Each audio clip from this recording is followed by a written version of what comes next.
ನಾನು ನಿಮಗೆ ಹೇಳಕೊಟ್ಟಿರೋದು ಶಕ್ತಿಯುತವಾದ ಲಕ್ಷ್ಮೀ ಪೂಜೆಯ ವಿಧಾನ.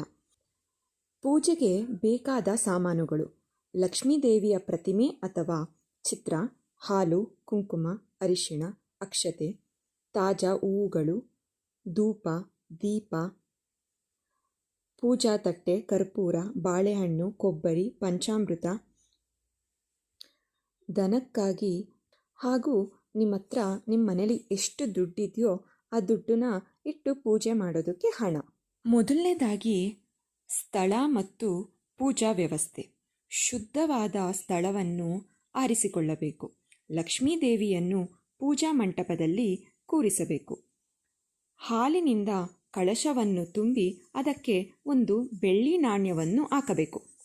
ಎರಡನೇದಾಗಿ ಪಂಚಾಮೃತ ಸ್ನಾನ ಮತ್ತು ಅಲಂಕಾರ. ದೇವಿಯ ಪ್ರತಿಮೆಗೆ ಹಾಲು, ಮೊಸರು, ತುಪ್ಪ, ಶುದ್ಧ ಜಲದಿಂದ ಅಭಿಷೇಕ ಮಾಡಿ. ನಂತರ ಹೂವಿನ ಮಾಲೆ ಹಾಕಿ.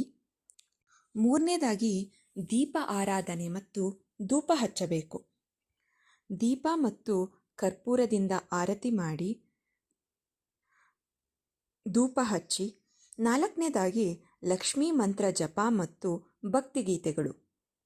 ಶ್ರೀ ಸೂಕ್ತ ಪಾರಾಯಣ ಅಥವಾ ಲಕ್ಷ್ಮೀ ಅಷ್ಟೋತ್ತರ ನಾಮಾವಳಿಯನ್ನು ಪಠಿಸಿ.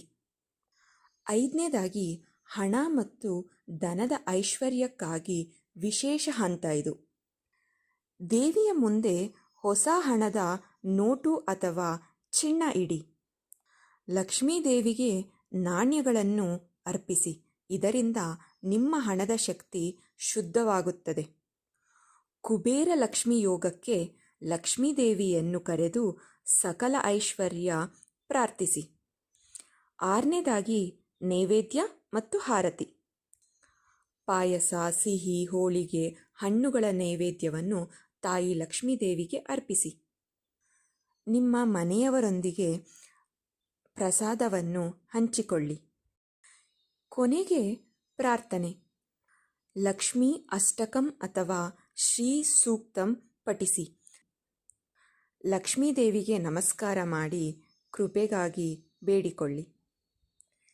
ಈ ಪೂಜಾ ವಿಧಾನಗಳನ್ನು ನೀವು ಪಾಲಿಸೋದ್ರಿಂದ ನಿಮಗೆ ಏನೆಲ್ಲ ಲಾಭಗಳುಂಟಾಗುತ್ತೆ ಅಂದರೆ, ಹಣಕಾಸಿನ ಸಮೃದ್ಧಿ, ಮನೆಯಲ್ಲಿ ಶಾಂತಿ ಮತ್ತು ನೆಮ್ಮದಿ, ವ್ಯಾಪಾರ ಉದ್ಯೋಗದಲ್ಲಿ ಯಶಸ್ಸು, ದುಡ್ಡಿನ ತೊಂದರೆಗಳೆಲ್ಲ ನಿವಾರಣೆಯಾಗುತ್ತೆ.